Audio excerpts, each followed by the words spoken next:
सर्वज्ञ सर्वदर्शी त्रैलोक के पूज्य चरम तीर्थेश प्रभु महावीर को श्रद्धा कोटि कोटि नमन।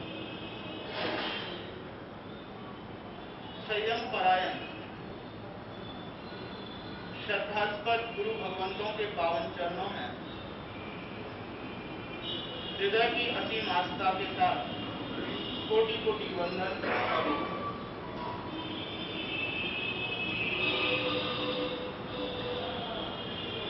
उपस्थित आत्मीय बंधुओं,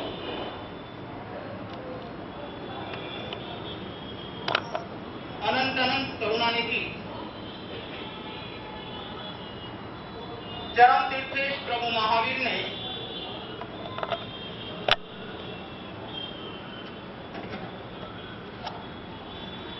भव्य जीवों के कल्याण के लिए उनके जीवन के उत्थान के लिए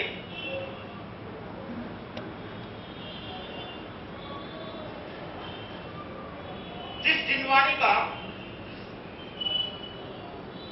वावरण किया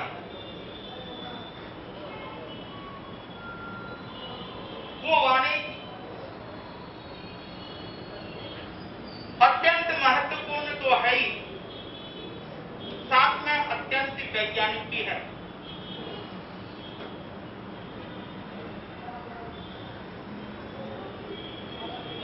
इस बात से ही प्रभु की महान अनुकंपा का पता चलता है, परिचय मिलता है कि उनके भीतर में कितना करुणा का सागर छल छला रहा था।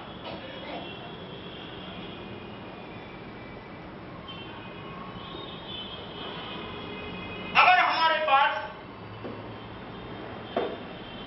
उपकारियों के उपकार को समझने की दृष्टि है, अपने ऊपर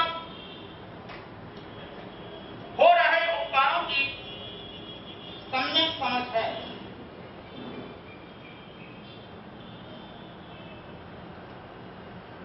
तो हमारा हृदय उनके प्रति कृतज्ञ हुए बिना नहीं रहेगा। प्रभु के प्रति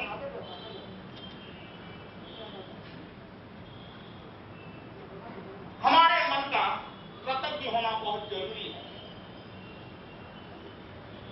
क्योंकि संसार में जहां भी देखो, अगर थोड़ा बहुत भी कहीं प्रेम, भाईचारा,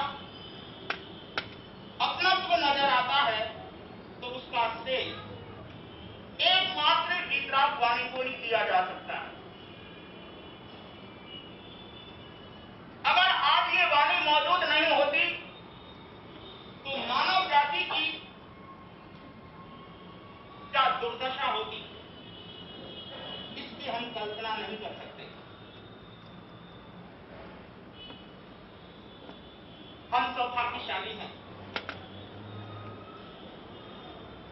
कि आज भले ही प्रभु नहीं हो, लेकिन प्रभु की वाणी आज भी मौजूद है।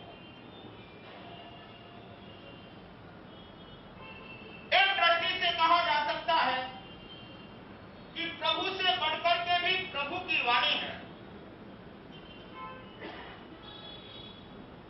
और ऐसी वाणी के श्रवण का मौका आप सभी को आज से प्राप्त होने जा रहा है।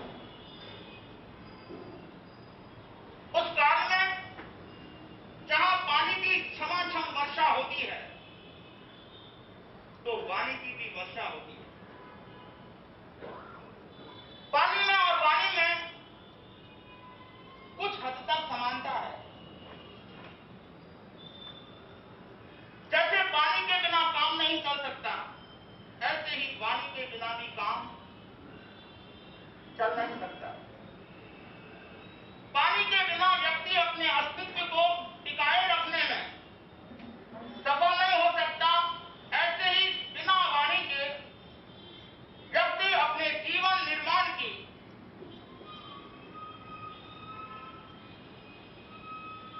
कल्पना को साकार नहीं कर सकता। पानी बाहर के ताप का हरण करता है,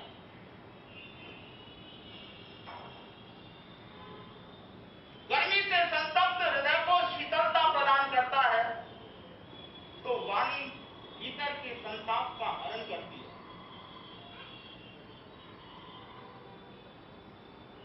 इसलिए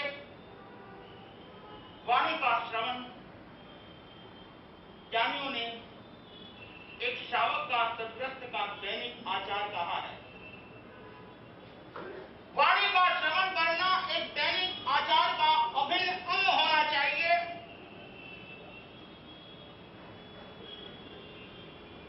आदमी का भोजन छोड़ देना, दुकान नहीं जाना, व्यापारी कामों को गौण कर देना, ये चल सकता है, लेकिन वाणी श्रवण की उपेक्षा कर देना ये चल नहीं सकता। अगर आप चाहते हैं कि आपका ये जीवन सफल सुखद बने, मौत मंगलमय बने और परलोक बेहतर बने, तो एक बात किताब में ही नहीं दिल दिमाग में नोट कर लेनी चाहिए कि जब तक इस वाणी श्रवण को जीवन का अहम हिस्सा, दिनचर्या का अंग नहीं बना लिया जाएगा, तब तक जीवन का कल्याण नहीं होगा। और जीवन का कल्याण नहीं होगा तो वही 84 का चक्कर यूं ही जारी रहेगा। चारों गतियों में परिभ्रमण का सिलसिला यूं ही चलता रहेगा। ये मत सोचना कि आज मनुष्य हो तो अगले जन्म में भी क्या बन जाओगे। एक भाई आया मेरे पास, कह रहा था महाराज गाय हमेशा गाय ही बनती रहती है, भैंस हमेशा भैंस ही बनती रहती है, पुरुष हमेशा पुरुष ही रहता है, स्त्री हमेशा स्त्री रहती है, चींटी हमेशा चींटी रहती है, हाथी हमेशा हाथी ही बनता रहता है। उसका दिमाग एक भ्रमणा का शिकार हो गया। और मेरी अपनी सोच है ये भ्रम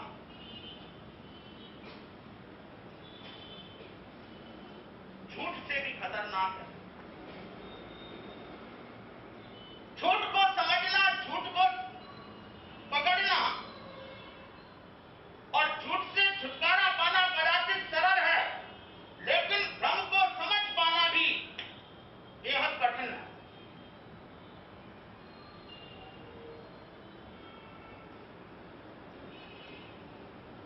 दुनिया के अधिकतर लोग इस भ्रम के शिकार बने हुए हैं और उस भ्रम को तोड़ने के लिए ही ये सारे उपक्रम किए जाते हैं, दिन प्रतिदिन प्रवचन सुनाए जाते हैं। एक दो दिन से काम नहीं चलता और इनकी भ्रमणा को तोड़ने के लिए श्री कृष्ण को गीता के पूरे 756 श्लोक कहने पड़े। कितने? तब जाकर के उसका भ्रम दूर हो पाया। क्यों भाटिया था? कितने व्याख्यान सुन लिए? सुन लेना ही काफी नहीं है, जीवन में परिवर्तन आना भी बहुत जरूरी है। बिना परिवर्तन आए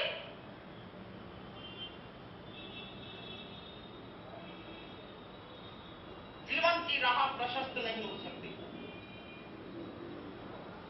और परिवर्तन भी कई तरह के होते हैं। परिवर्तन तो आप में मुझे नजर आ रहा है, तभी तो यहां तक आए, लेकिन वो परिवर्तन कब तक? परिवर्तन दो होते हैं, एक भौतिक परिवर्तन और एक रासायनिक परिवर्तन। भौतिक परिवर्तन हमने बहुत बार किया, शमशान गए तब बदल गए, सोच बदल गई। शायद ऐसी सोच धन्नाशाली भद्री की भी नहीं रही होगी। चलते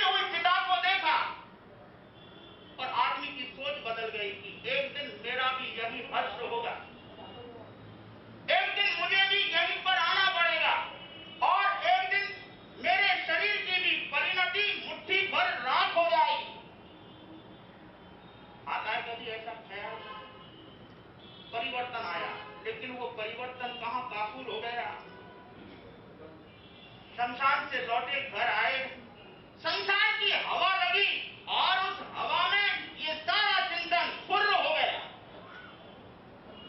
इसी को कहते हैं भौतिक परिवर्तन। भौतिक परिवर्तन जैसे पानी को गर्म करो, पानी को गर्म किया, पानी भाप बन गया, भाप बादल बने, बादल फिर से पानी बन गए। क्या बने? ये हुआ भौतिक परिवर्तन। ऐसा बदलाव हम दिन भर में पता नहीं कितनी बार इस बदलाव की प्रक्रिया से गुजर जाते हैं। क्यों ये सब छाती कूटा मोल लेना? क्यों ये राजनीतिक उठापटक करना? क्यों ये राजनीतिक गोटियां खेलना? लेकिन जैसे ही हवा लगती है, आदमी वैसा की वैसा। लेकिन एक परिवर्तन होता है, रासायनिक परिवर्तन। क्या है रासायनिक परिवर्तन? आपकी भाषा में बात कर रहा हूं, उसी भाषा में बात करना उचित होता है जिसकी आपको समझ होती है। भाषा क्या है? भाषा विद्वता का मापदंड नहीं है। भाषा विचारों की अभिव्यक्ति का एक साधन है। इसलिए भगवान महावीर ने उसी भाषा का प्रयोग किया जिसे जनसाधारण समझता था। और उस समय में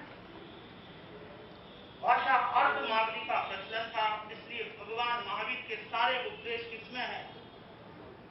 कई सौभाग्यशालियों को तो ये भी पता नहीं हमारे शास्त्र किस भाषा में लिपिबद्ध किए गए। एक व्यक्ति कह रहा था कि 30 साल से मैं अमुक संस्था के पद को सुशोभित कर रहा हूं। मैंने कहा जनाब ये बताइए हमारे आगम कौन सी भाषा में है? वो कहने लगे संस्कृत में। माथा ठोक लिया। 30 साल तक ये नहीं समझ पाए हमारे शास्त्र किस भाषा में। शांतिलाल जी को तो पता है, बच्चों को समझा देते हैं।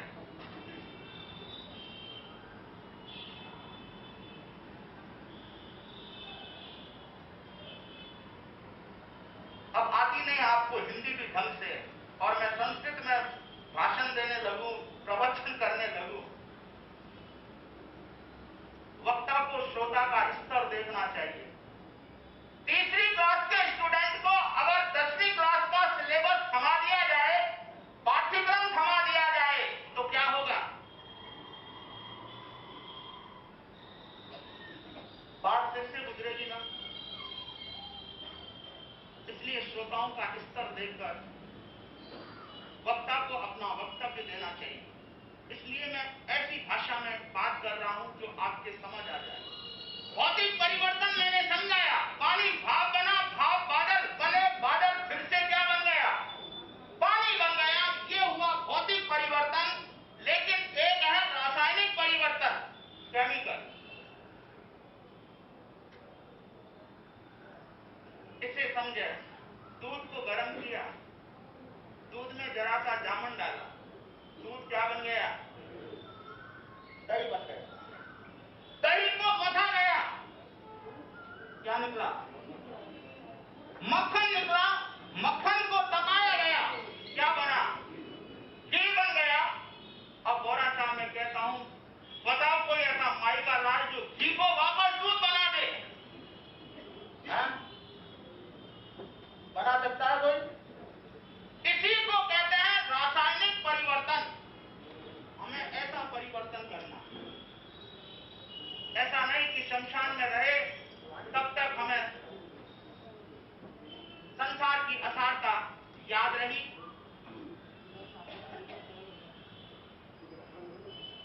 जहां कुर्सी लगी हुई है मेहरबानी करके वहीं व्यवस्था नहीं बिगाड़े। जिसको जहां जगह मिले वहीं बैठ जाए। आपकी सहूलियत को देखकर ही ये चेयर लगाई गई है।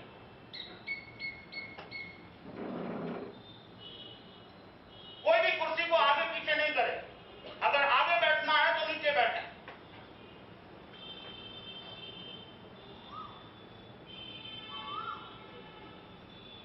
ताकि बैठने वालों को मुझे देखने में और सुनने में बाधा उपस्थित न हो, असुविधा न हो, सबकी सहूलियत और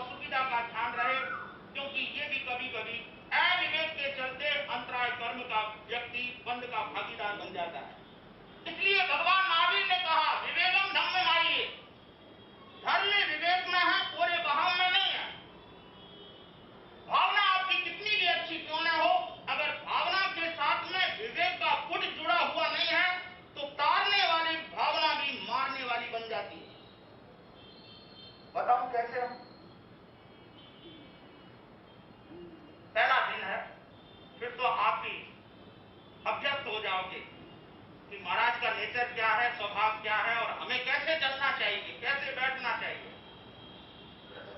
मान लो आप किसी राह से गुजर रहे हैं और एक तालाब में किसी व्यक्ति को डूबते हुए देख रहे हैं। डूबते हुए व्यक्ति को देखकर आपके भीतर करुणा का महासागर लहर आ रहा है। एक भावना पुकार रही है कि मैं इसे बचा लूं।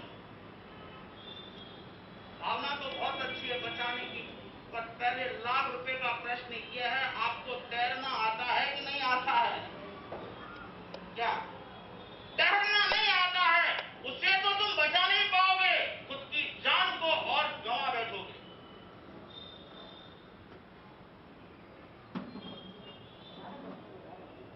इसीलिए भगवान महावीर ने सही कहा, विवेकम धम्म माई है। उन्होंने कहा बनते क्या करें, कैसे खाएं, कैसे बैठें, कैसे चलें, कैसे भोजन करें, कैसे संभाषण करें, जिससे कि पाप कर्म का बंध न हो। क्योंकि एक व्यक्ति कह रहा महाराज जैन धर्म में तो हर चीज में पाप, खांसे तो पाप, छींके तो पाप, उठे तो पाप, बैठे तो पाप, क्या करना चाहिए? आत्महत्या कर लेनी चाहिए है? भगवान महावीर ने कभी नहीं कहा तुम मत खाओ, भगवान महावीर ने कभी नहीं कहा तुम मत बोलो, भगवान महावीर ने कभी नहीं कहा कि तुम मत चलो, तुम मत बैठो, किसी भी चीज का निषेध नहीं किया। उन्होंने कहा करो, सब करो, मगर साथ में विवेक जुड़ा रहे। इसलिए पूछा गया, गवाह है दशवे काली, पूछा कहम चरे कहम चित्ते कहम मासे कहम छये कहम भुंजन तो भाषण तो पाप कमम न। तो भगवान महावीर ने आगे कहा, ये तो प्रश्न पूछा गया, आगे जवाब दिया, जयम चरे जयम चित्ते जय मासे जयम सहे जयम भुंजन तो भाषण तो पाप कमम न। पाप कमम न बन रही कि कोई भी काम करो, एक शब्द दिया, यत्न, होश, विवेक, अप्रमाद, जागृति।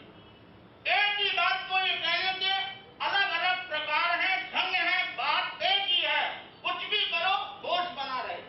खाओ तो ये विवेक, ये होश बना रहे कि जीने के लिए खाना है, खाने के लिए बस।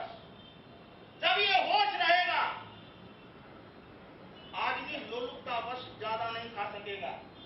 लेकिन जिनका एक ही मिशन हो गया कि बस खाने के लिए जीवन है, फिर देखिए यूरोप में किसी जमाने में एक प्रथा थी कि जब भी आदमी खाने के लिए बैठता था, उसकी थाली में एक मोर का पंख रखा जाता था। क्या मोर का पंख इसलिए रखा जाता कि अगर खाना स्वादिष्ट लगा हो तो गले में डालकर उसको घुमाओ, ताकि पहले खाया हुआ उसे उल्टी कर सको और दूसरा क्या कर सको। ये चूरन चटनी का इजाद क्यों हुआ? इसीलिए ताकि पहले खाए हुए को आदमी आसानी से पचा सके और फिर नया उंडेल सके। यही है अविवेक। हमारे संसार का परिभ्रमण का कारण ये नहीं है कि हमने तपस्या कम की है, बल्कि कारण ये है कि चटकारे ले लेकर के आसक्ति पूर्वक खाया है। इसलिए संसार में क्या कर रहे हैं? मूल बात है आसक्ति की। तो मैं कह रहा हूं भगवान महावीर ने विवेक में धर्म कहा है। इसमें ये विवेक रहे कि हमारे आगमन से किसी के कार्य में कोई बाधा न पहुंचे। इसलिए जिसको जहां जगह मिले चुपचाप आ जाए। आगे बैठने का अगर शौक है तो समय पर आने का ध्यान रहे।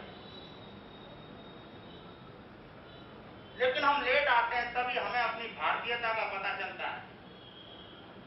पता है आपको, वर्ल्ड ट्रेड सेंटर में एक भी भारतीय नहीं मरा जब गिरा ना, क्योंकि ऑफिस सब खुले खुले, एक भी बेटा टाइम पर नहीं पहुंचा।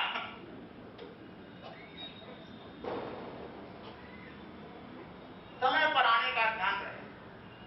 खैर आप आए, सभी धन्यवाद के पात्र हैं। इसी बात से पता चलता है कि आपके मन में वीतराग वाणी के प्रति आकर्षण है, एक ललक है, एक जिज्ञासा है। इसलिए सुरेश जी छल्लानी ठेठ बसवनगुड़ी से यहां तक आ गए। क्या भावना प्रबल हो तो क्षेत्रीय दूरी कोई मायना नहीं रखती, और भावना ही, अगर भावनाओं की ही शमशान यात्रा निकल गई तो फिर आदमी बाजू में रहेगा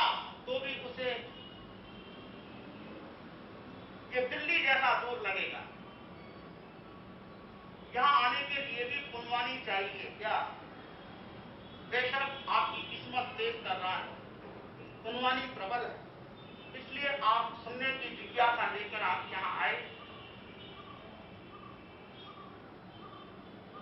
सुनना भी एक पुनवानी की निशानी है।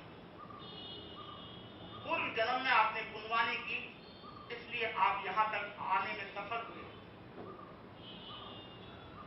और ये तो और भी प्रबल पुनवानी है कि यहां आकर के आप वीतराग वाणी का श्रवण कर रहे हैं।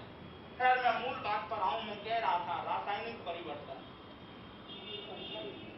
भौतिक परिवर्तन मेरे और आपके जीव ने एक बार नहीं अनेक बार किया। यहाँ बैठे तब तक यहाँ की बातों का असर रहा और यहाँ से निकले यहाँ की बातें हवा में काफूर हो गई। हमें ऐसा परिवर्तन नहीं करना है। हमें ऐसा परिवर्तन लाना है कि दूध से दही, दही से मक्खन, मक्खन से घी। अब घी पुनः क्या नहीं बन सकता। बस ऐसा परिवर्तन इस चातुर्मास में आना चाहिए। इसीलिए मैंने प्रवेश के मौके पर कहा कि चातुर्मास क्या है? ये जीवन रूपांतरण की प्रयोगशाला है। क्या है? अगर मात्र सुनने तक ही सीमित रह गए, परिवर्तन की बात दरकिनार कर दी, उपेक्षा कर दी, तो कुछ होने वाला नहीं। मैं कह रहा हूं, भ्रमणाओं को छोड़ने के लिए ये वाणी का रसास्वादन आपको कराया जा रहा है। अर्जुन जैसे कि भ्रांति गीता के 7 से 56 श्लोक कहने पर दूर हुई, तो ये मत सोच लेना कि एक दो प्रवचन से भ्रमणा दूर हो जाएगी, गलत धारणाएं टूट जाएगी। ऐसा नहीं हो सकता। साधना नियमितता और निरंतरता चाहती है। मकान का निर्माण भी करते हैं तो हम निरंतरता की बात को ध्यान में रखते हैं। एक दीवार का निर्माण भी तब होता है जब ईंट को क्रमबद्ध रखा जाता है, सीक्वेंसी। ईंट पर ईंट, एक ईंट इधर, एक ईंट यहाँ, एक ईंट वहां, एक ईंट यहाँ, इस कदर अगर ईंट रख दी जाए तो क्या था? दीवार बनेगी ईंट के ऊपर ही। इसी को कहते हैं निरंतरता। तो मैं जो बातें कहूंगा उन्हें सुनने की भी निरंतरता चाहिए। ऐसा नहीं कि आज चातुर्मास लगा है, आज शुरुआत हुई है तो आज जाकर के आ जाएं, फिर हफ्ते भर की छुट्टी मना लेंगे। अधूरा ज्ञान अज्ञान से भी खतरनाक होता है। किससे? लिखा है बोर्ड पर कि तेरा बाप कुत्ता पालता है। क्या है? अब आदमी आना पड़ता है, वो पालता हटा देता है, तेरा बाप कुत्ता। क्या हो गया? अर्थ का अनंत हो गया। अरे भाई, पूरा कर। पालता है, चाटता है, घुमाता है, खिलाता है, करता क्या है? इसीलिए निरंतरता चाहिए। आपका ये दैनिक आचार का अंग होना चाहिए। जैसे नहाना धोना आपकी दिनचर्या में नियमित रूप से शामिल है, ऐसे ही ये भी सुनना क्या होना चाहिए? शामिल होना चाहिए। तो भ्रमणाओं को दूर करना जरूरी है। कुछ भ्रमणाएं थी जो भगवान महावीर के युग में भी प्रचलित थी और आज भी ऐसी की ऐसी बनी हुई है। पूरी दुनिया को हम भ्रमणा से मुक्त कर दें, यह कभी ऐसा हुआ नहीं और होगा नहीं। व्यक्ति अपने आप की भ्रमणा को दूर करके जीवन सुधार की बात सोचे।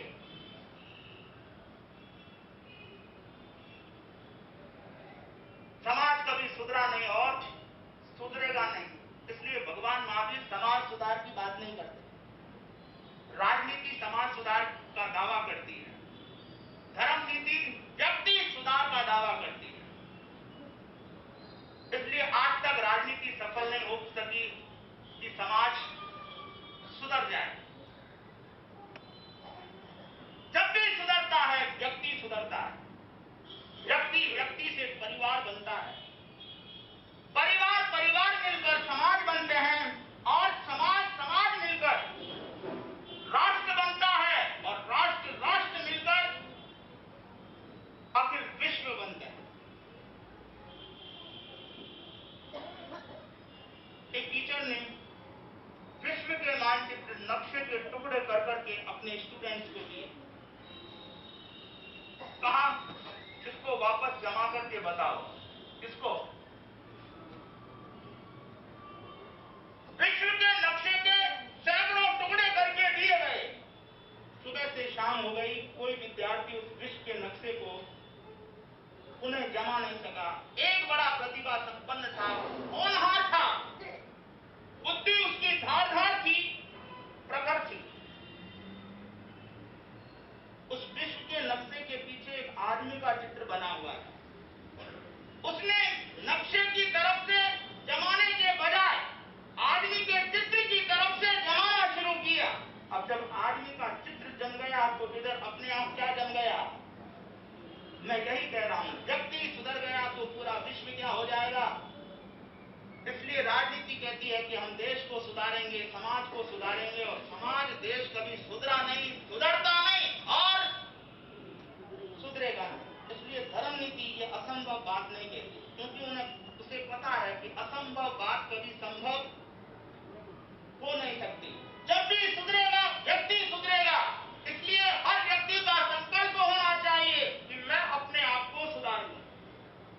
जब मैं सुधर जाऊंगा तो पूरे लोगों में से एक संख्या कम हो जाएगी। क्या मैं चाहूं मैं राजेंद्र जी को बदल दूं, मैं चाहूं सुरेश जी को बदल दूं,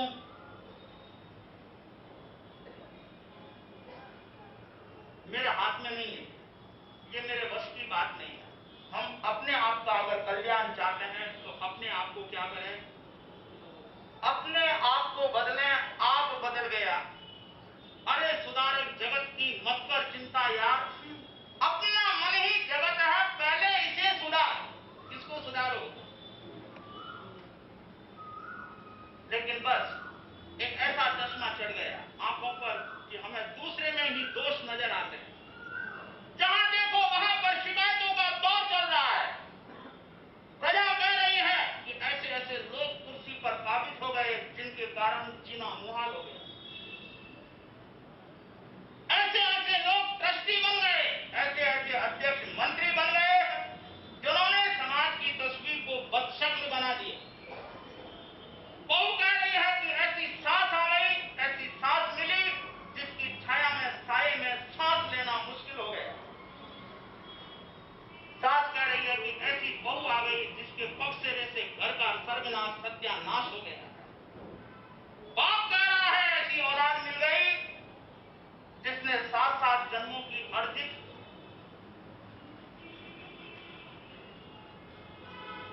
संपदा को मटिया मेट कर दिया,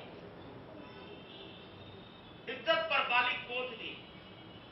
जब आदमी दूसरे को दोषी ठहराता है तब ऐसा लगता है कि वो अपने आप को क्या मान रहा है? दूध का धुला हुआ मान रहा है। याद रखना, यहां पर दूध का धुला हुआ कोई नहीं है। इसी को कहते हैं राजनीति। आप ये मत सोचना राजनीति विधानसभा और संसद में चलती हो, वहां बड़ी राजनीतियां होती है। मुझे तो घर घर में राजनीति नजर आती है। वो बड़ी राजनीति है, ये छोटी राजनीति है। और राजनीति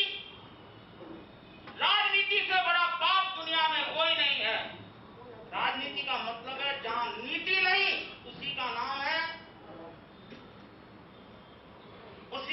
है राजनीति। राजनीति की परिभाषा यही है जिसमें नीति नहीं होती है। अनीति अनीति है, अन्याय है। अगर आप राजनीतिक गोटियां खेलते हो, किसी ने किसी का उसमें अन्याय समाया हुआ है, वही है अनीति। और अनीति से बड़ा पाप इस दुनिया में कोई है? किसी का आप बिगाड़ पाओगे या नहीं बिगाड़ पाओगे, लेकिन अपने लिए ऐसी खाई खोद लोगे जहां से निकलने के लिए अनंत अनंत जन्मों तक की राह देखनी होगी। क्या जो दूसरे के लिए कुआं खोदता है उसके लिए खाई तैयार होती है। आपको पता है दूसरों के ऊपर अंगारे फेंकने के पहले अपने ही हाथों को जलाना पड़ता है। दूसरों के मुंह पर काली पोंछने के लिए पहले अपने हाथों को काला करना होता है। अपना बिगाड़ किए बिना कोई किसी का बिगाड़ कर ही नहीं सकता। जब आदमी किसी का बुरा करने जाता है उसके पहले उसका क्या हो जाता है?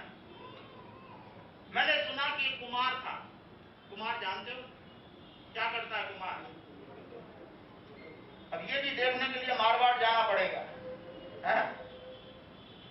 कुमार मारवाड़ में मिलते हैं, यहाँ भी आ गए। इनका एक पुश्तैनी धंधा होता था, पारंपरिक धंधा होता था घड़े निर्माण करना। घड़े बनाने के लिए मिट्टी की जरूरत पड़ती, मिट्टी धोने के लिए एक जानवर, कौन सा जानवर? गधा। गधा किसको कहता है? गधा में दो अक्षर है, जय और धा। जय मीन्स गलत, धा मीन्स धारणा। जो गलत धारणा में जीता है उसका नाम है गधा। आप कहोगे गधे की क्या गलत धारणा है? पहली गलत धारणा तो यह है कि गधा जब कान खड़े करके ढेंचू ढेंचू आवाज करता है तो वो अपने आप को लता मंगेशकर से कम नहीं समझता, है ना? पंचम स्वर में गाता है। और जब जमीन में लोटपोट होता है तो अपने आप को अमिताभ बच्चन के बाप से कम नहीं समझता। वो भी तो एक्टिंग कर रहा है। क्या ये तो मजाक की बात हुई? मैंने सुना गधे की गलत धारणा सबसे अहम यह है, गधे का एक नाम है वैशाखी नंदन। हिंदी में संस्कृत का शब्द है, उसको परिष्कृत भाषा में कहा जाता है वैशाख नंदन। अब हमको संस्कृत प्राकृत कुछ आती नहीं है, हिंदी भी ढंग से नहीं आती है। एक व्यक्ति को कह दिया वैशाख नंदन, बड़ा खुश हुआ वो कि एक हुए भगवान महावीर कृष्णानंदन, दूसरा मैं हुआ वैशाख नंदन। बड़ा खुश हुआ, उसको पता ही नहीं किसको कहता है वैशाख नंदन। बड़ा खुश हुआ, बाप जी ने अच्छी उपमा दी मुझे, है?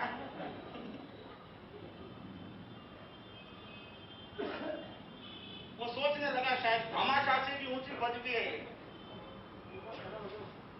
और पदवी यूं ही थोड़ी मिल जाती है। पहले आदमी की जिंदगी खप जाती थी, मर जाता था, मिट जाता था, बहुत बड़ा बलिदान करना पड़ता था, तब आदमी को क्या मिलता था? पद मिलता था। आज तो मैंने देखा है पदवियां डिग्रियां बिक रही है, ऐसे जैसे साग सब्जी बेचने वाले बेच रहे हैं। इतने रुपए में ये डिग्री, इतने रुपए में ये पदवी, ये उपाधि। एक ही भामाशाह हुआ था, वो था जगड़ू शाह। क्या? जब 56 का अकाल पड़ा था, थोड़ा आगे सर, पहले जरा जा। दूसरों के मुंह पर काली पोतने के पहले अपने हाथों को ही क्या करना पड़ता है? इसलिए तौबा कर लेना ये राजनीति से। समाज सुधार का ठेका किसी ने भी नहीं दिया है। मुझे अपने आप का सुधार करना है। ये चातुर्मास का पहला दिन यही संदेश दे रहा है। खुद को देखो, खुद से देखो, दूसरों को देखना क्या कर दो? दूसरों को देखना बंद कर दो। दूसरों को देखोगे पिछड़ जाओगे। एक रेस के मैदान में घुड़दौड़ प्रतियोगिता चल रही थी, 10 घोड़े मैदान में उतारे।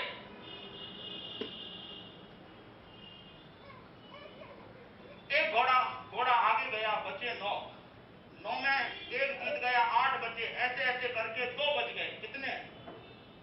दर्शक तालियां बजा रहे थे। 2 घोड़े में एक घोड़ा आगे बढ़ा। वो आगे वाला घोड़ा, लोग सोच रहे थे यही आगे रहेगा, यही जीतेगा, लेकिन वो आगे पहुंचा। घोड़े ने देखा जरा पीछे वाले को देखूं तो सही, वो कितना पीछे है। वो देखने लगा पीछे,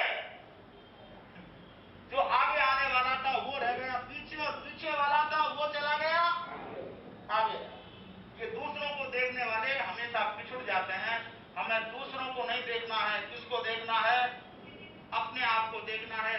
चौमासी का दिन है, आत्मनिरीक्षण का दिन है, आत्म परीक्षण का दिन है।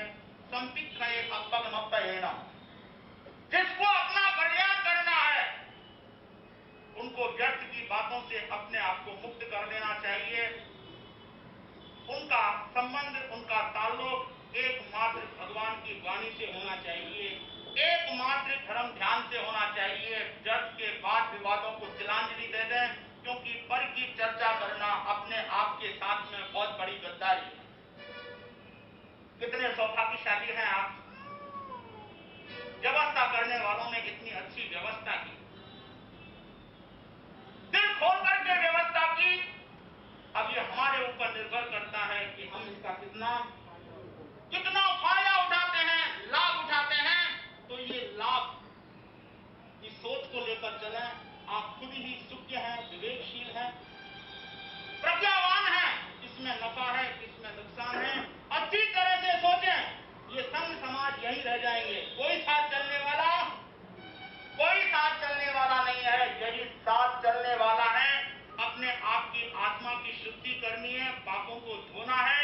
तो यहाँ पर दैनिक जो कार्यक्रम है, गतिविधि है, आप बढ़ चढ़ करके सहभागी बने, स्वयं करें, दूसरों को भी प्रेरणा करके कराएं। क्योंकि धर्म के 3 रूप, करना, कराना और अच्छाइयों का अनुमोदन करना। हमें कोई लेना देना नहीं किसी से। क्या है अच्छाई?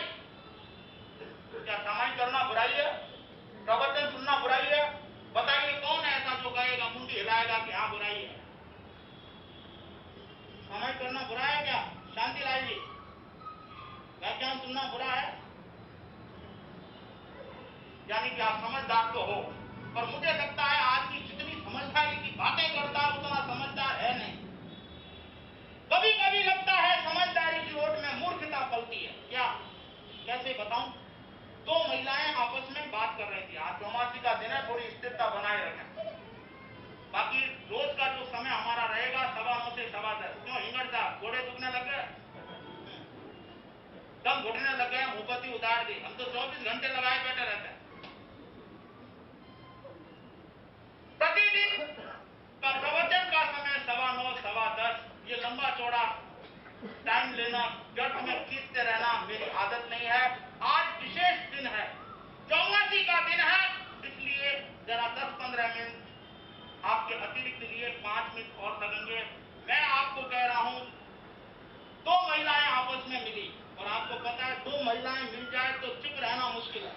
क्या ये भी सबसे बड़ा एक आश्चर्य है? 2 महिलाएं आपस में मिल जाए और बात न करे। मेरी शाविकाओं से, बहनों से गुजारिश है कि जब इस हॉल में प्रवेश करो, मौन धारण करके प्रवेश करें। कोई नहीं बोले, क्योंकि ये आध्यात्मिक सभागार है। यहाँ के परमाणु पुतलों को खराब न करें इधर उधर की चर्चा करके। धर्म ध्यान की चर्चा के अलावा यहाँ कोई चर्चा नहीं होनी चाहिए। राग देश पूर्ण बातें, सांसारिक बातें यहाँ पर कोई भी नहीं होनी चाहिए। इसलिए कान खोल के सभी सुन लें। जब भी आए, सीढ़ियों पर चढ़े हैं, बस ताला ठोक रहे अलीगढ़ का। मुझे बार बार इशारा करने की, संकेत करने की जरूरत न पड़े, इसलिए जब भी आए चुपचाप मौन धारण करके नियम ले लें। सबको नियम है, जब भी प्रवचन के समय यहाँ आए, मौन लेकर के आए, कोई भी बात न करे, कोई भी सांसारिक प्रपंचों की यहाँ पर चर्चा न करे।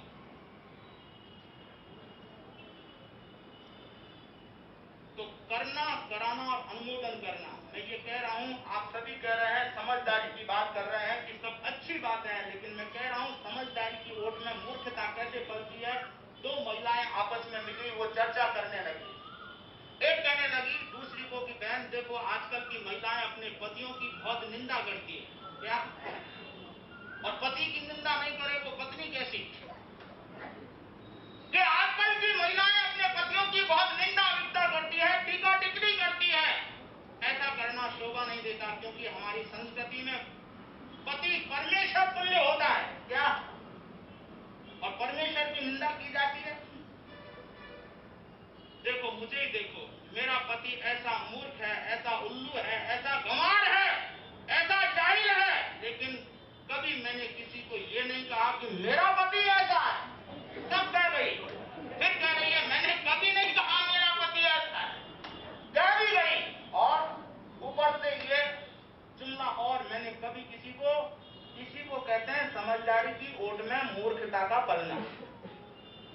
खैर, आप सभी समझदार हैं, ऐसी मूर्खता का परिचय कोई नहीं देता है। आप सभी को धन्यवाद है। अच्छाइयों का हम समर्थन करें, अनुमोदन करें, दूसरों को प्रेरित करें। प्रतिदिन का समय 9:15 से 10:15।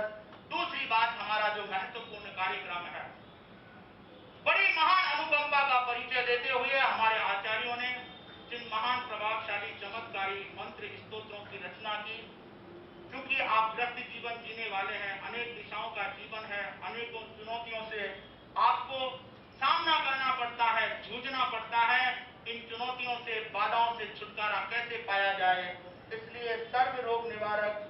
बाधा विनाशक महान प्रभावशाली आचार्य मानतुंग की अमर कृति भक्तामर स्तोत्र का जाप अनुष्ठान, जिसका आगाज इस रविवार से, चातुर्मास के पहले रविवार से शुरू होने जा रहा है। समय 7:30 बजे से 9 बजे। इस जाप अनुष्ठान की विधि के तहत जो सुहागन नारियां हैं उनके लिए चुनरी की साड़ी, लाल साड़ी और पुरुष वर्ग के लिए सफेद परिधान धारण करना अनिवार्य होगा। समय 7:30 बजे, 7:45 के बाद गेट बंद हो जाएगा। चाहे 5 आओ, चाहे 25 आओ, चाहे 50 आओ, मेरा इसमें कोई स्वार्थ नहीं है। आपके लाभ के लिए, आपके हित के लिए प्रत्येक रविवार को जितने भी स्तोत्र हैं और जाप अनुष्ठान की क्या महिमा है। जाप शब्द जब जन्म जन्मांतर के पाप जिनसे धुल जाते हैं उसका नाम है। जब एक ही शब्द को बार बार उच्चारण किया जाता है, दोहराया जाता है, तो उस शब्द की ध्वनि बनती है, ध्वनि की तरंगें बनती हैं और वो तरंगें ऐसे आभा मंडल का निर्माण करती है कि जिसके चलते विघ्न बाधाओं से सहज ही छुटकारा पाया जा सकता है, बड़ी से बड़ी बुद्धियों को सुलझाया जा सकता है। आप पूछ लीजिए सदर टाउन में जिनके पास एंट्री पास नहीं था, 200 लोगों को वापस लौटना पड़ा क्योंकि गेट बंद कर दिया गया। ज्यादा दूर नहीं, आप पूछ लीजिएगा कितने लोग आए, उन्होंने अपने अनुभव सुनाए। बोले महाराज परेशानियों का मारा कहां फिरा, कहां चक्कर काटे, क्या हमारे पास में भी ऐसी निधियां हैं? ये इन स्तोत्रों का प्रभाव है। तो आप कोई भी इनसे वंचित न हो। तरह तरह की जो भी हर समस्या का समाधान एकमात्र जाप अनुष्ठान। जिन्हें लाल साड़ी, चुनरी की साड़ी से परहेज है उनको छूट दी जाती है, लेकिन जो सुहागन बहनें हैं उनके लिए लाल साड़ी, चुनरी की साड़ी और पुरुष वर्ग सामायिक करके सभी बैठोगे तो अपने आप क्या हो गया। सामायिक देश में जो भी बैठे हैं, मेरा उनसे भी नम्र निवेदन है, 1 घंटे के लिए आप आए। जब सुरेश जी सामायिक कर सकते हैं, आप क्यों नहीं कर सकते? बारात में जाते हो, 2-4 ड्रेस की जोड़ी अतिरिक्त लेके जाते हो, क्या एक बैठ का उठाने में बोझ लगता है? मुखवस्त्रिका का ध्यान रखें, यहाँ पर व्यवस्था की गई है। मेरी सलाह है आपको, सामायिक लेकर बैठे, दुनिया के बेटे हो, हर जगह फायदा की बात सोचते हो, समय आपका सार्थक होगा, आपका कल्याण होगा और मुझे संतोष होगा। जिन्होंने आज सामायिक नहीं की है, कल से वो सामायिक करके बैठने का क्या रखें, लक्ष्य रखें और बिना मुखवस्त्रिका के कोई नहीं बैठे। चाहे वो कोई भी परंपरा से क्यों न हो, तेरापंथी है वो अपनी मान्यता के अनुसार लंबी मोमबत्ती लगाए, मूर्ति पूजक है वो हाथ में रखे, अपनी अपनी जो भी जिसकी मान्यता है, हमें उससे कोई विरोध नहीं है। हमारा उनको आह्वान है कि वो भी सामायिक लेकर बैठने का लक्ष्य रखें। बातें बहुत सी है, रविवार ध्यान रहे, सुबह 7:30 बजे से 9 बजे, 7:45 बजे के बाद कोई अलाउ नहीं होगा। हर रविवार अभी भक्तामर स्तोत्र का जाप अनुष्ठान कुछ चरणों में चलेगा, उसके बाद उत्सव घंटाकर्ण, वज्र पंजर और आप खुद को पता चल जाएगा उसका अनुभव क्या है। हाथ कंगन को आरसी क्या और हिंदुस्तानी को फारसी क्या, ज्यादा बताने की जरूरत नहीं। और भी बहुत कुछ मैं कहूंगा इस जाप के संबंध में। आप अपने जो भी इष्ट गण है, मित्र गण है, परिचित है, रिश्तेदार हैं, चाहे कहीं भी क्यों न हो, आप उनके हितैषी हैं तो उन सबको इन समाचारों से अवगत कराएं, सूचित कराएं। किसी का भला हो आपके निमित्त से, इससे बड़ा और क्या परोपकार होगा। इसलिए प्रत्येक रविवार 7:30 से 9 बजे दिल दिमाग की किताब पर नोट कर लें। रविवार ये प्रवचन दोपहर 2 बजे से 3:30 बजे और अल्पाहार की बात मंत्री साहब कहेंगे। समिति का जो निवेदन है, रविवार हर जाप अनुष्ठान के बाद में जो आपकी व्यवस्था की गई है उस निवेदन को ठुकराने का अपराध नहीं करें। बातें बहुत सी है और संचालक महोदय आपको विशेष सूचना देंगे। प्रतिदिन प्रवचन 9:15 9:10 समय पर आने का लक्ष्य रखें। इसी मंगल में भावना के साथ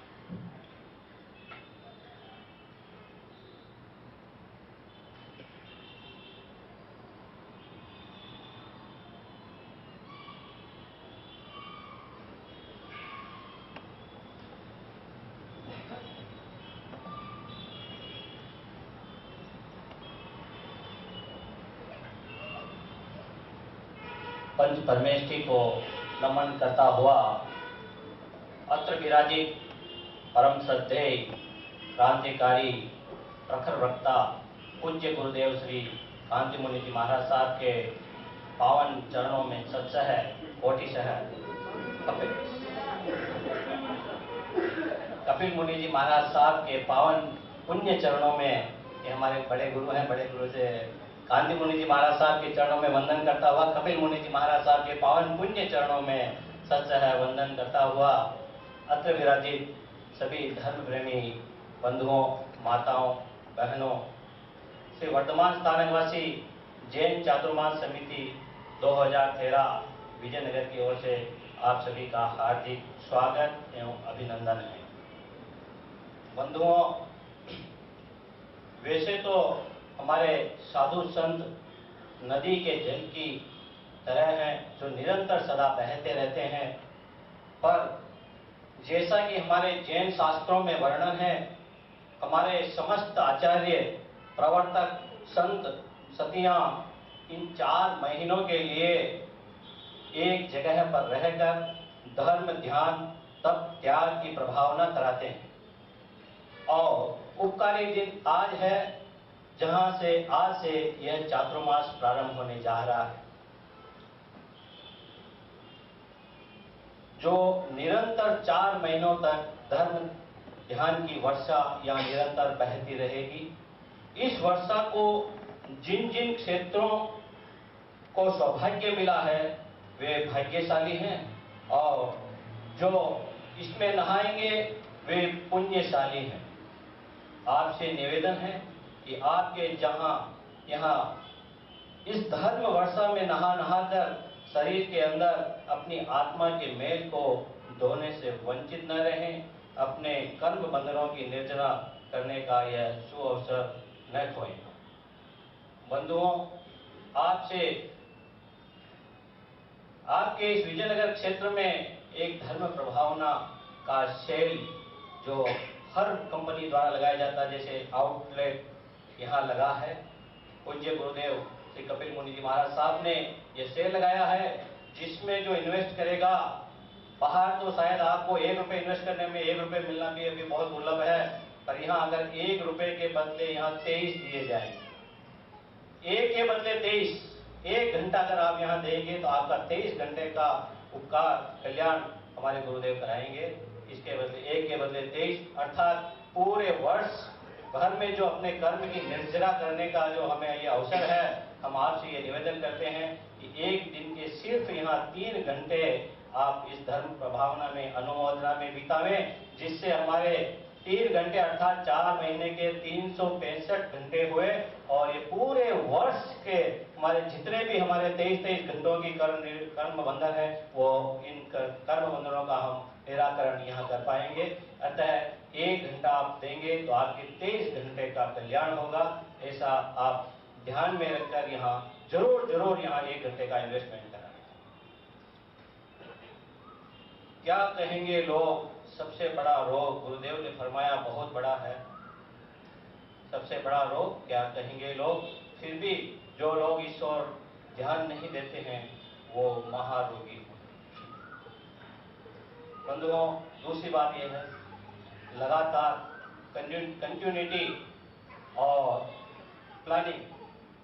गुरुदेव ने फरमाया था कि एक भवन निर्माण भी करते हैं तो ईंट पर ईंट लगातार जहाँ निरंतरता रहती है, वही हम लक्ष्य को प्राप्त कर पाते हैं। अतः यहाँ रविवारी जो हमारा झाप का अनुष्ठान का कार्यक्रम है, उसमें अगर आप निरंतरता बनाए रखेंगे तो हमारे जीवन का अवश्य ही कल्याण हो पाएगा। अगर हम इसमें डिसकंटिन्यूटी या कभी आएंगे कभी नहीं आएंगे, तो वो हमारी अगर प्लानिंग नहीं होगी तो हमारे को उसका पूर्ण रूप से लाभ नहीं मिल पाएगा।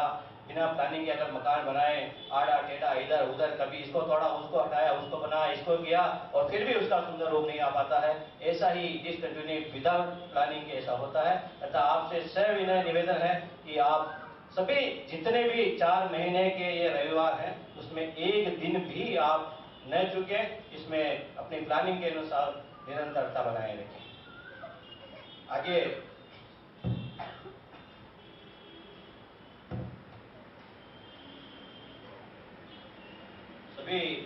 बाहर से पधारे हुए मेहमानों के लिए यहाँ भोजन की व्यवस्था की है।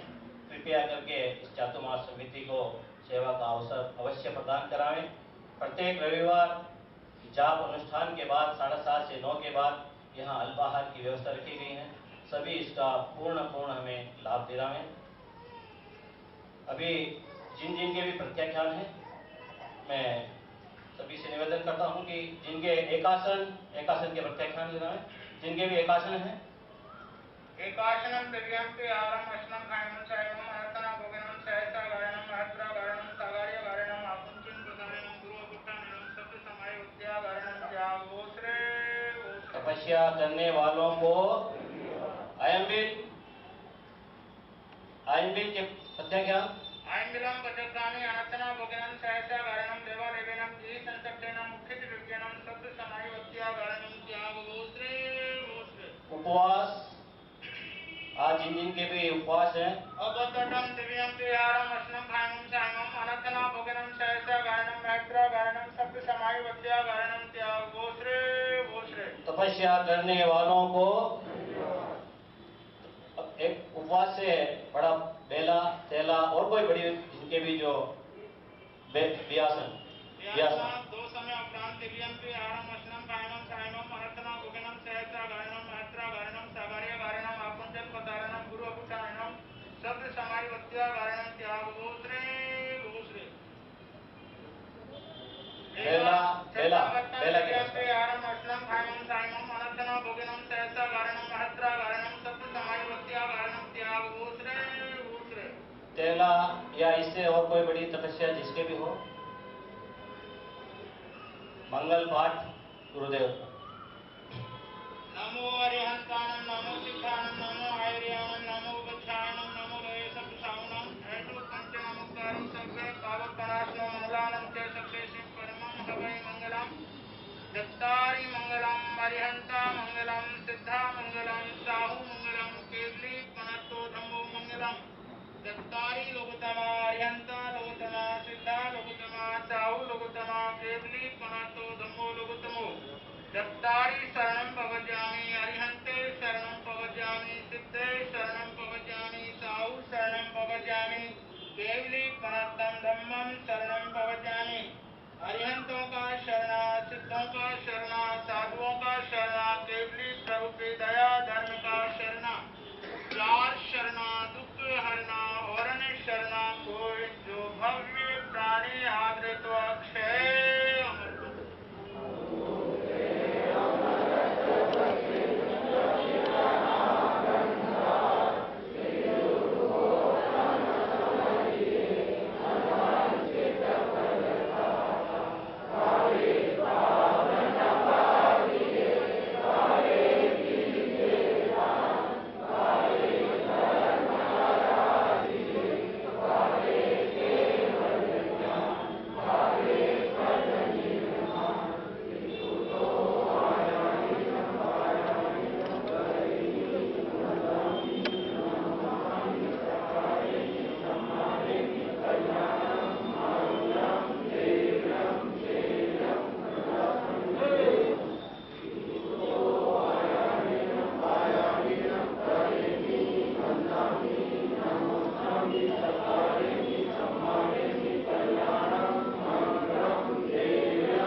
राजनीति से समाज सुधार का ठेका किसी ने भी नहीं दिया है।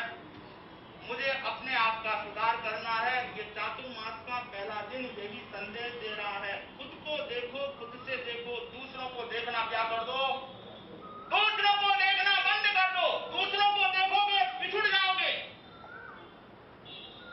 एक रेस के मैदान में घुड़दौड़ प्रतियोगिता चल रही थी। 10 घोड़े मैदान में उतारे।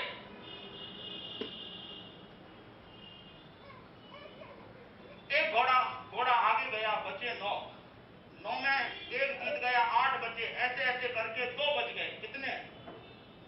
दर्शक तालियां बजा रहे थे।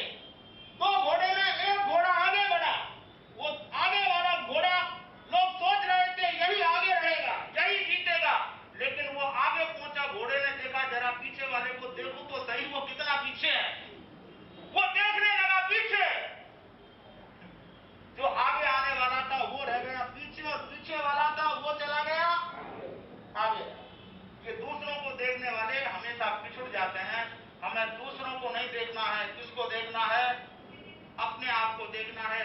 चौमासी का दिन है, आत्मनिरीक्षण का दिन है, आत्म परीक्षण का दिन है। संपिक का एक अपग मप्पा है, जिसको अपना कल्याण करना है उनको व्यर्थ की बातों से अपने आप को मुक्त कर देना चाहिए। उनका संबंध, उनका ताल्लुक एकमात्र भगवान की वाणी से होना चाहिए, एकमात्र धर्म ध्यान से होना चाहिए। व्यर्थ के बाद विवादों को तिलांजलि दे दें, क्योंकि पर की चर्चा करना अपने आप के साथ में बहुत बड़ी गद्दारी है।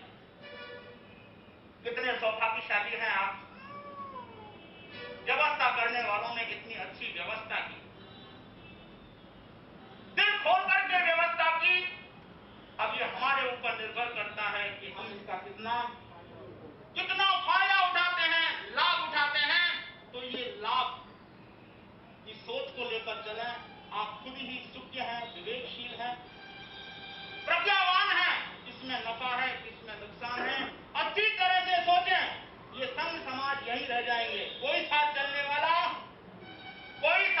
वाला नहीं है। यही साथ चलने वाला है। अपने आप की आत्मा की शुद्धि करनी है, पापों को धोना है। तो यहाँ पर दैनिक जो कार्यक्रम है, गतिविधि है, आप बढ़ चढ़ करके सहभागी बने, स्वयं करें, दूसरों को भी प्रेरणा करके कराएं। क्योंकि धर्म के 3 रूप, करना, कराना और अच्छाइयों का अनुमोदन करना। हमें कोई लेना देना नहीं किसी से। क्या है अच्छाई? क्या सामाजिक करना बुराई है? प्रवचन सुनना बुराई है? बताइए कौन है ऐसा जो कहेगा, मुंडी हिलाएगा कि हाँ बुराई है? सामाजिक करना बुरा है क्या? शांतिलाल जी, व्याख्यान सुनना बुरा है? यानी कि आप समझदार तो हो, पर मुझे लगता है आदमी जितनी समझदारी की बातें करता है उतना समझदार है नहीं। कभी कभी लगता है समझदारी की ओट में मूर्खता पलती है। क्या, कैसे बताऊं? 2 महिलाएं आपस में बात कर रही थी। आज चौमासी का दिन है, थोड़ी स्थिरता बनाए रखें। बाकी रोज का जो समय हमारा रहेगा 9:15 से 10:15। क्यों हिंगड़ साहब, घोड़े दुखने लग गए, दम घुटने लग गए, मुंहपत्ती उतार दी। हम तो 24 घंटे लगाए बैठे रहते हैं। प्रतिदिन का प्रवचन का समय 9:15, 10:15, ये लंबा चौड़ा टाइम लेना, व्यर्थ में खींचते रहना मेरी आदत नहीं है। आज विशेष दिन है, चौमासी का दिन है, इसलिए जरा 10-15 मिनट आपके अतिरिक्त लिए 5 मिनट और लगेंगे। मैं आपको कह रहा हूं, 2 महिलाएं आपस में मिली, और आपको पता है 2 महिलाएं मिल जाए तो चुप रहना मुश्किल है। क्या, ये भी सबसे बड़ा एक आश्चर्य है, 2 महिलाएं आपस में मिल जाए और बात न करे। मेरी शाविकाओं से, बहनों से गुजारिश है कि जब इस हॉल में प्रवेश करो, मौन धारण करके प्रवेश करें, कोई नहीं बोले, क्योंकि ये आध्यात्मिक सभागार है। यहाँ के परमाणु उपकरणों को खराब नहीं करें इधर उधर की चर्चा करके। धर्म ध्यान की चर्चा के अलावा यहाँ कोई चर्चा नहीं होनी चाहिए। राग द्वेष पूर्ण बातें, सांसारिक बातें यहाँ पर कोई भी नहीं होनी चाहिए। इसलिए कान खोल के सभी सुन लें। जब भी आए, सीढ़ियों पर चढ़े हैं, बस ताला ठोक रहे, अलीगढ़ का। मुझे बार बार इशारा करने की, संकेत करने की जरूरत न पड़े, इसलिए जब भी आए चुपचाप मौन धारण करके नियम ले लें। सबको नियम है, जब भी प्रवचन के समय यहाँ आए, मौन लेकर के आए, कोई भी बात न करे, कोई भी सांसारिक प्रपंचों की यहाँ पर चर्चा न करे।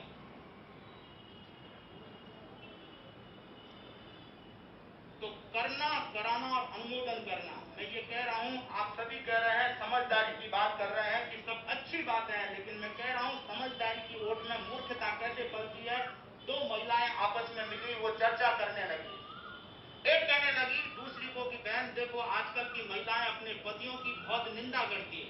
क्या, और पति की निंदा नहीं करे तो पत्नी कैसी? कि आजकल की महिलाएं अपने पतियों की बहुत निंदा विद्या करती है, टीका टिप्पणी करती है।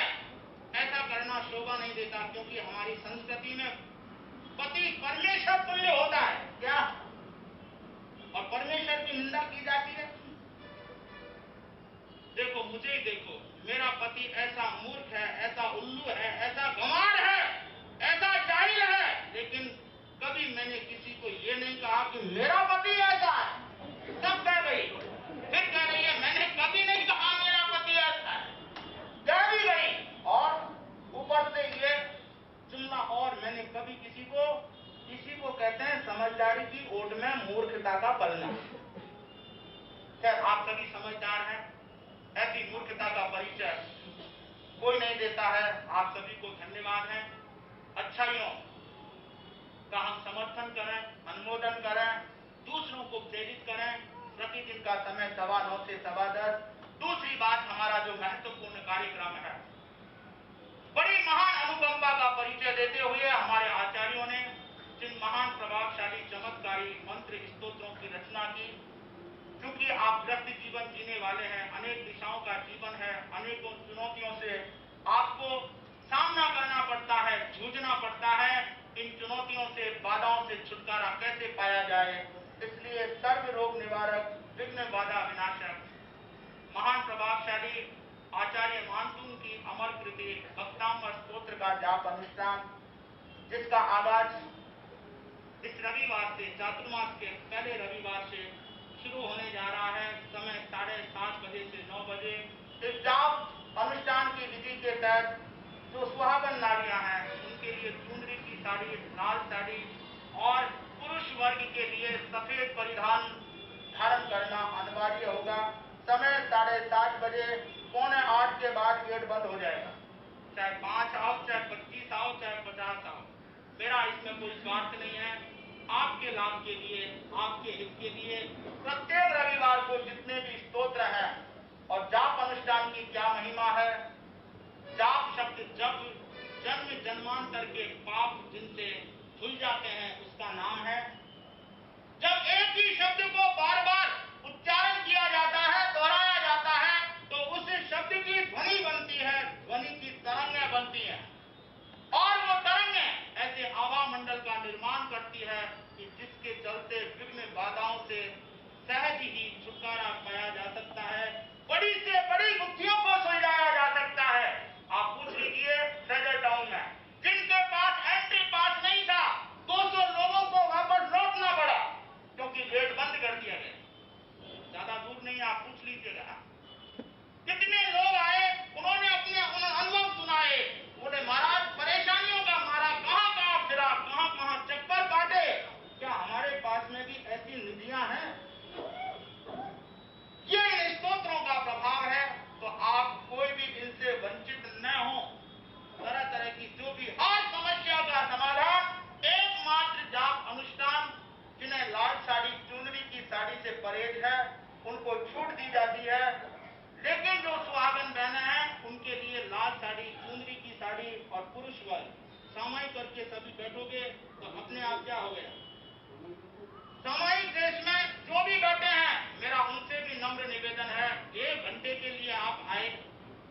जब सुरेश जी सामायिक कर सकते हैं, आप क्यों नहीं कर सकते? बारात में जाते हो, 2-4 ड्रेस की जोड़ी अतिरिक्त लेके जाते हो, क्या एक बेड का उठाने में बोझ लगता है? मुखवस्त्रिका का ध्यान रखें, यहाँ पर व्यवस्था की गई है। मेरी सलाह है आपको, सामायिक लेकर बैठे, दुनिया के बेटे हो, हर जगह फायदा की बात सोचते हो, समय आपका सार्थक होगा, आपका कल्याण होगा, और मुझे संतोष होगा। जिन्होंने आज सामायिक नहीं की है, कल से वो सामायिक करके बैठने का क्या रखें, लक्ष्य रखें, और बिना मुखवस्त्रिका के कोई नहीं बैठे। चाहे वो कोई भी परंपरा से क्यों ना हो, तेरापंथी है, वो अपनी मान्यता के अनुसार लंबी उपपत्ति लगाए, मूर्ति पूजक है, वो हाथ में रखे, अपनी अपनी जो भी जिसकी मान्यता है, हमें उससे कोई विरोध नहीं है। हमारा उनको आह्वान है कि वो भी सामायिक लेकर बैठने का लक्ष्य रखें। बातें बहुत सी है, रविवार ध्यान रहे, सुबह 7:30 बजे से 9 बजे, 7:45 बजे के बाद कोई अलाउ नहीं होगा। हर रविवार अभी भक्तामृत स्तोत्र का जाप अनुष्ठान कुछ चरणों में चलेगा, उसके बाद उत्सवगढ़, घंटाघंट, वज्र पंजर, और आप खुद को पता चल जाएगा उसका अनुभव क्या है। हाथ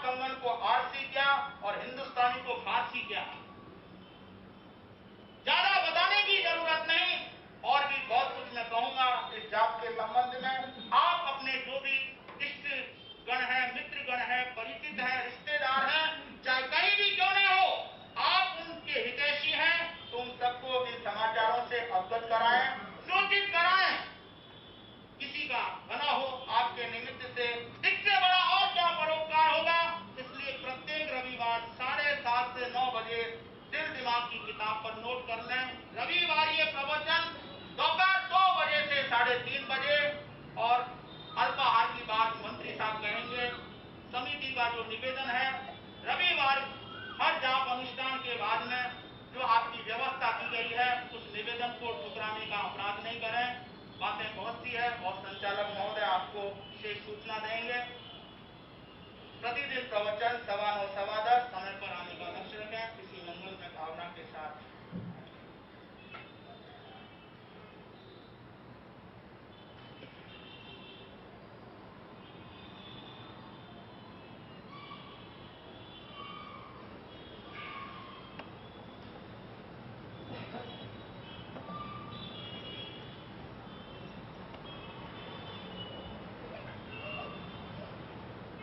पंच परमेष्ठी को नमन करता हुआ अत्र विराजित परम श्रद्धेय क्रांतिकारी प्रखर वक्ता पूज्य गुरुदेव श्री कांति मुनि जी महाराज साहब के पावन चरणों में सत्सह कोटिशः कपिल मुनि जी महाराज साहब के पावन पुण्य चरणों में, ये हमारे बड़े गुरु हैं, बड़े गुरु से कांति मुनि जी महाराज साहब के चरणों में वंदन करता हुआ कपिल मुनि जी महाराज साहब के पावन पुण्य चरणों में सत्सह वंदन करता हुआ अत्र विराजित सभी धर्म प्रेमी बंधुओं, माताओं, बहनों, श्री वर्तमान स्थानकवासी जैन चातुर्मास समिति 2013 विजयनगर की ओर से आप सभी का हार्दिक स्वागत एवं अभिनंदन है। बंधुओं, वैसे तो हमारे साधु संत नदी के जल की तरह हैं, जो निरंतर सदा बहते रहते हैं, पर जैसा कि हमारे जैन शास्त्रों में वर्णन है, हमारे समस्त आचार्य, प्रवर्तक, संत, सतियां इन 4 महीनों के लिए एक जगह पर रहकर धर्म, ध्यान, तप, त्याग की प्रभावना कराते हैं। और उपकारी दिन आज है, जहां से आज से यह चातुर्मास प्रारंभ होने जा रहा है, जो निरंतर 4 महीनों तक धर्म ध्यान की वर्षा यहाँ निरंतर बहती रहेगी। इस वर्षा को जिन जिन क्षेत्रों को सौभाग्य मिला है वे भाग्यशाली हैं, और जो इसमें नहाएंगे वे पुण्यशाली हैं। आपसे निवेदन है कि आपके जहां यहाँ इस धर्म वर्षा में नहा कर शरीर के अंदर अपनी आत्मा के मेल को धोने से वंचित न रहें, अपने कर्म बंधनों की निर्जना करने का यह सुअवसर न खोएं। बंधुओं, आपसे आपके इस विजयनगर क्षेत्र में एक धर्म प्रभावना का सेल जो हर कंपनी द्वारा लगाया जाता है, जैसे आउटलेट यहाँ लगा है, पूज्य गुरुदेव श्री कपिल मुनि जी महाराज साहब ने यह सेल लगाया है, जिसमें जो इन्वेस्ट करेगा, बाहर तो शायद आपको 1 रुपये इन्वेस्ट करने में 1 रुपये मिलना भी अभी बहुत दुर्लभ है, पर यहाँ अगर 1 रुपये के बदले यहाँ 23 दिए जाएंगे, 1 के बदले 23, 1 घंटा अगर आप यहाँ देंगे तो आपका 23 घंटे का उपकार कल्याण हमारे गुरुदेव कराएंगे। इसके बदले 1 के बदले 23, अर्थात पूरे वर्ष भर में जो अपने कर्म की निर्जरा करने का जो हमें ये अवसर है, हम आपसे ये निवेदन करते हैं कि एक दिन के सिर्फ यहाँ 3 घंटे आप इस धर्म प्रभावना में, अनुमोदना में बितावें, जिससे हमारे 3 घंटे अर्थात 4 महीने के 365 घंटे हुए, और ये पूरे वर्ष के हमारे जितने भी हमारे 23 घंटों की कर्म बंधन है, वो इन कर्म बंधनों का हम निराकरण यहाँ कर पाएंगे। अतः 1 घंटा आप देंगे तो आपके 23 घंटे का कल्याण होगा। ऐसा आप ध्यान में रखकर यहाँ जरूर यहाँ 1 घंटे का इन्वेस्टमेंट कराएं।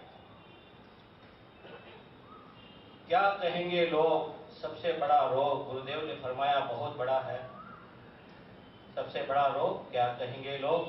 फिर भी जो लोग इस ओर ध्यान नहीं देते हैं वो महारोगी हैं। बंधुओं, दूसरी बात यह है, लगातार कंटिन्यूटी और प्लानिंग।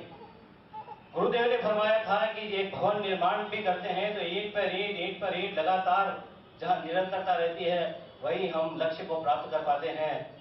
अतः यहाँ रविवारी जो हमारा झाप का अनुष्ठान का कार्यक्रम है, उसमें अगर आप निरंतरता बनाए रखेंगे तो हमारे जीवन का अवश्य ही कल्याण हो पाएगा। अगर हम इसमें डिसकंटिन्यूटी या कभी आएंगे कभी नहीं आएंगे, तो वो हमारी अगर प्लानिंग नहीं होगी तो हमारे को उसका पूर्ण रूप से लाभ नहीं मिल पाएगा। बिना प्लानिंग के अगर मकान बनाए, आड़ा टेढ़ा इधर उधर, कभी इसको तोड़ा उसको हटाया, उसको बनाया इसको किया, और फिर भी उसका सुंदर रूप नहीं आ पाता है, ऐसा ही डिसकंटिन्यूटी विदाउट प्लानिंग के ऐसा होता है। अतः आपसे सविनय निवेदन है कि आप सभी जितने भी 4 महीने के ये रविवार हैं, उसमें एक दिन भी आप न चुके, इसमें अपनी प्लानिंग के अनुसार निरंतरता बनाए रखें। आगे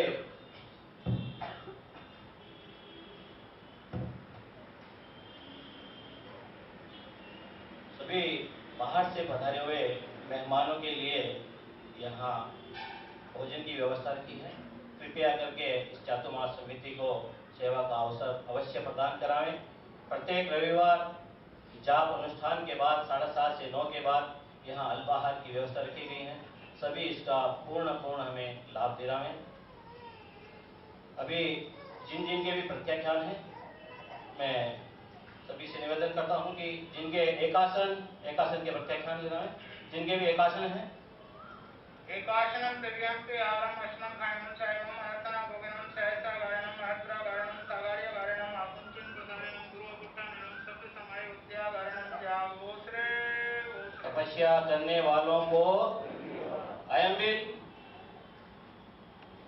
के प्रत्याख्यान आयंबिलम पचक्रामि अनतना भोगनम सहसा गायनम देवा लेवेनम जी संसप्तेनम मुख्यति विज्ञानम सत्य समाय उद्या गायनम त्याग ओसरे उपवास।